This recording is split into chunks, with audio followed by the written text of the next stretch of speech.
حضرت ابو بکر صدیق کا کمال یہ ہے کہ میرے نبی کریم علیہ السلام نے نا ان کی شان ایک الگ انداز میں بیان فرمائی، الگ انداز میں۔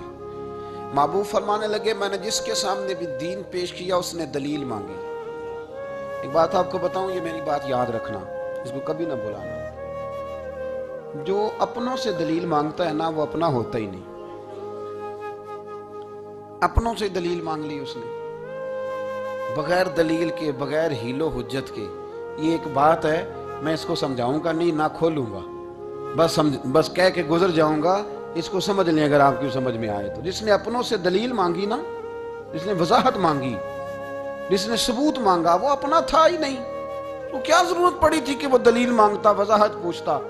حضرت نجم الدین کبریٰ رحمت اللہ علیہ کے مرید تھے حضرت امام فخر الدین رازی، اتنے بڑے امام ہو کے ایک فقیر کے غلام تھے۔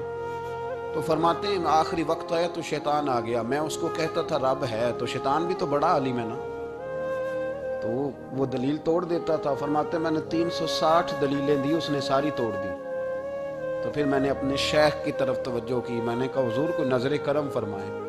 تو شیخ نجم الدین کبریٰ فرمانے لگے اس بے ایمان کو کہہ دے میں اپنے رب کو بغیر کسی دلیل کے رب مانتا ہوں، دلیل کی ضرورت ہی نہیں، بس میرا رب ہے تو رب ہے، ختم ہو گئی بات۔ نبی رحمت علیہ السلام فرمانے لگے میں نے جس کے سامنے بھی دین پیش کیا اس نے دلیل مانگی، فرمایا یہ واحد میرا ابو بکر صدیق ہے۔ میں نے اسے کہا ہے کلمہ پڑھ لو، اس نے دلیل مانگی نہیں، فوراً ہی کلمہ پڑھ کے مسلمان ہو گیا۔ کوئی دلیل نہیں، کوئی معجزہ نہیں، کوئی طلب نہیں، کوئی شے نہیں۔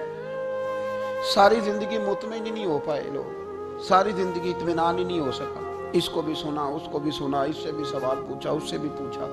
بھئی تو نہیں، تو مطمئن ہونا نہیں چاہتا، تو بحث کرنے کے لیے علم سیکھ رہا ہے، اس نے عمل کرنے کے لیے سیکھنا ہوتا ہے، اس کو تو ایک حرف ہی بڑا کافی ہوتا ہے، تو ایک لفظ کی ضرورت ہوتی ہے، ایک جملے میں ساری زندگی لوگ گزار دیتے ہیں۔ حضرت ابو بکر صدیق رضی اللہ تعالیٰ عنہ نے بحث والا دروازہ نہیں کھولا، حضور نے کہا کلمہ پڑھو تو انہوں نے کلمہ پڑھا اور مسلمان ہو گئے۔ کوئی دلیل، کوئی وضاحت، کسی چیز کی کوئی حاجت، ختم ہو گئی بات۔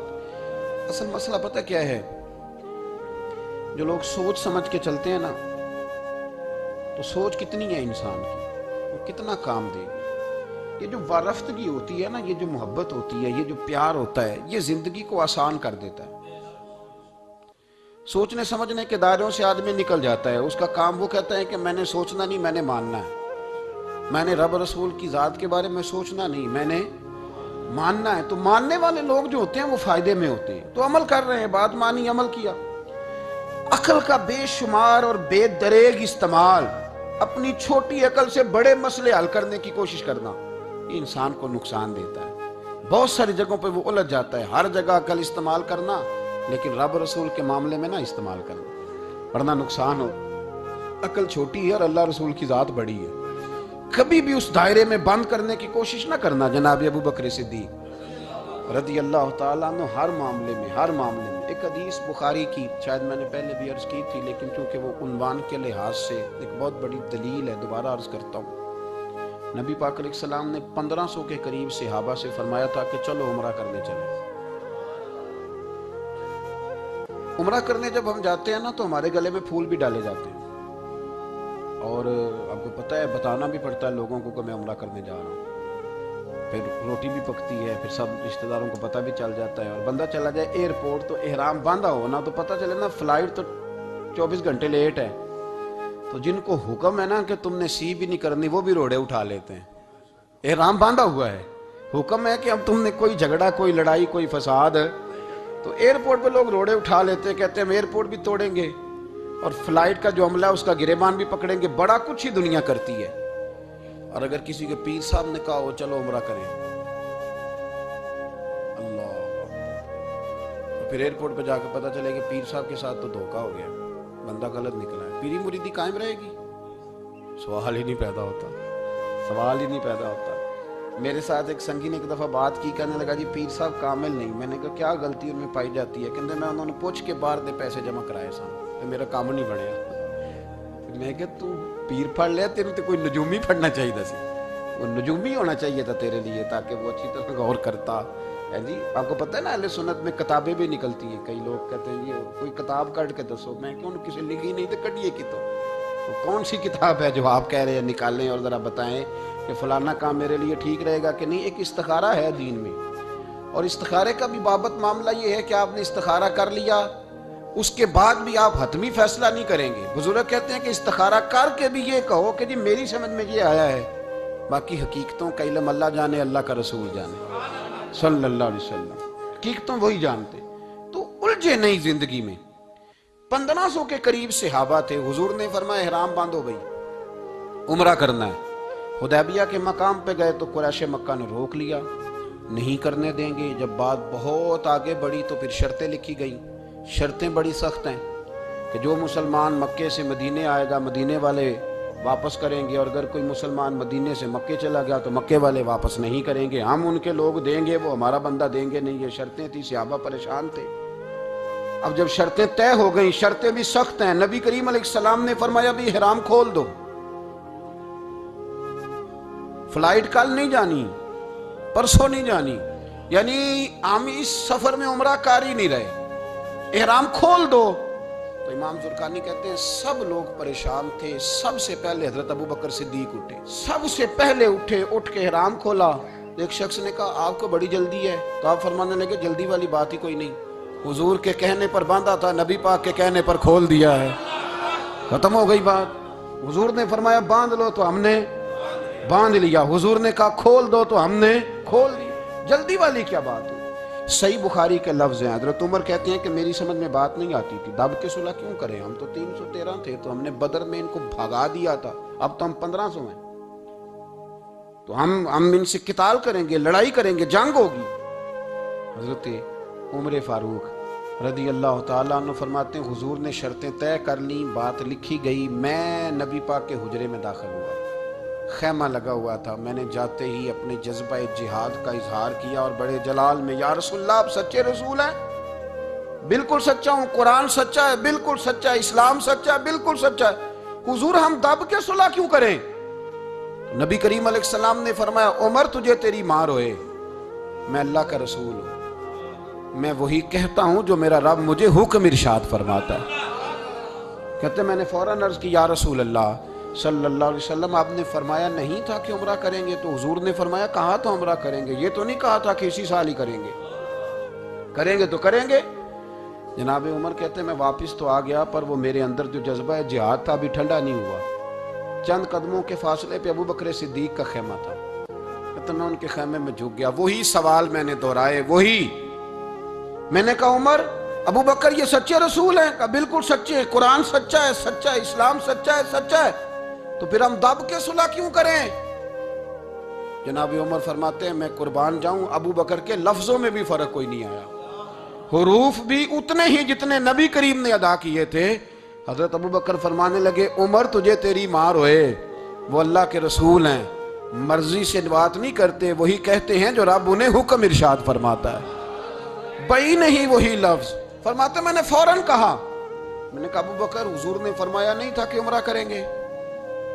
تو کہتے ہیں وہی لفظ, وہی حرف, وہی انداز, وہی طریقہ, وہی سلیقہ, وہی انداز تکلم, بالکل حضور کی اتباع میں اسی انداز میں فرمانے لگے عمر حضور نے فرمایا تھا عمرہ کریں گے, یہ تو نہیں فرمایا تھا کہ اسی سال ہی کریں گے, کریں گے تو انشاءاللہ کریں گے. فرماتے ہیں میں واپس آ کے بیٹھا تو حضرت عمر کہتے ہیں جب میرا غصہ اترا نا تو پھر میرے اندر سے آواز آئی کہ عمر ذرا غور تو کر, تو ابو بکر کے ایمان تک کبھی نہیں پہنچ سکتا, اس تک تیری رسائی نہیں ہو سکتی.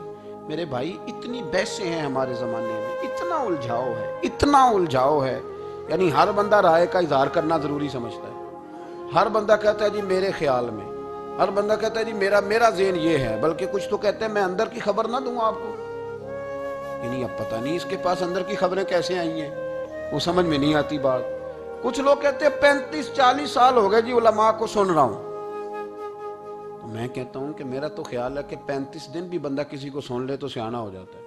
تو 35 سال سے اگر آپ کی سمجھ میں نہیں آئے تو پھر زمین ہی بنجر ہے, پھر مہربانی کریں یہ ٹائلیں کھیڑ کے نا تو نیچے سے کچی زمین نکالیں تاکہ کوئی بات سمجھ میں آئے. اگر 40 سال ہو گئے, 40 سال میں ایک اجتماع میں حاضر تھا، ابھی بھی میں عرض کر رہا تھا، تو وہ صاحب مجھے کہنے لگے کہ حضرت صاحب میں نے نا فلاں عالم کو بھی بلایا، فلاں کو بھی بلایا، فلاں کو بھی بلایا، فلاں کو بھی بلایا، اب آپ کو بلایا ہے، تو اس طرح کر کے میرے ساتھ رویے ہیں، بڑا الحمدللہ پیار ہے۔ تو میں نے ان سے پوچھا آپ نماز پڑھتے ہیں؟ میں نے لگا نہیں۔ کچھ اور باتیں پوچھی تو جواب نفی میں آیا، تو میں نے کہا کہ اب آپ نے مہربانی کرنی ہے، اتنے علماء کا نام نہیں لینا، کیونکہ پھر تو بزرگوں کے بارے میں لوگ شک کریں گے کہ انہوں نے اس کو دیا کیا ہے۔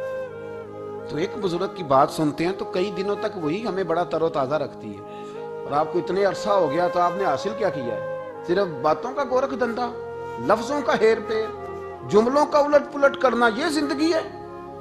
یہ زندگی ہے صرف باتیں کیلو کال سن لی آ گئے؟ نہ اسے ذرا آگے نکلیں، عمل کب کرنا ہے میرے بھائی؟ یہ بحثیں، یہ ابحاث، یہ لمبے چوڑے معاملات، یہ طے۔ بزرگوں میں نا ایک صنف ہے مرید ہونا اور ایک ہوتا ہے طالب ہونا، یہ دو باتیں، یعنی آپ کہیں گئے اس کے مرید ہو گئے تو پھر کسی اور جگہ کسی بزرگ سے نسبت ہوئی تو وہاں آپ طالب۔ میرے پاس کچھ لوگ آتے ہیں کہتے ہیں آپ طالب کر لیں، تو میں کہتا ہوں آپ مہربانی کریں ایک کی نوکری کریں، وہ بڑی مشکل ہے، تو جگہ جگہ پہ جانے کی کیا ضرورت ہے؟ مطلب میں انکار نہیں کرتا کسی ایسی چیز کا جس کو بزرگوں نے رائج کیا، لیکن سمجھے نا، مطلب ایک کی بات پوری سنی نہیں گئی ہم سے، آپ خیر کی بات ہر جگہ سے سنیں، ہر جگہ سے، لیکن یہ صرف وہ تعلق بنانے کی کوشش کرنا کہ جس سے تھوڑا سا رابطہ بن جائے، جس سے تھوڑا سا تعلق بن جائے، جس سے تھوڑا سا نا پتہ چل جائے، اس سے نکلیں، سیکھنے کا ماحول بنائیں۔ اتنی عقل کے گھوڑے نہ دوڑائیں کہ عقل بھی بیچاری تھاکی جائے اور کوئی چیز ہاتھ بھی نہ آئے، کچھ کریں، عمل کریں۔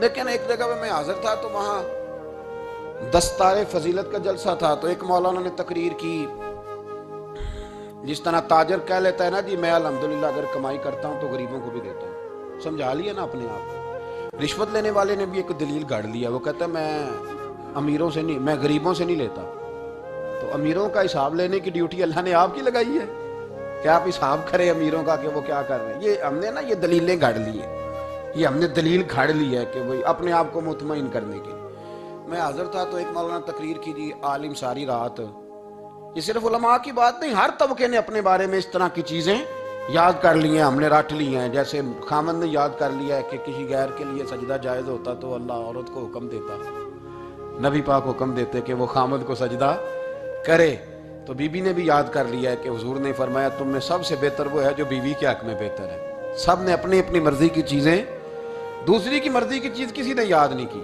سب نے اپنی اپنی مرضی کی چیزیں یاد کر لی۔ تو مولانا تقریر کر رہے تھے، کہنے لگے جی حضور نے فرمایا ہے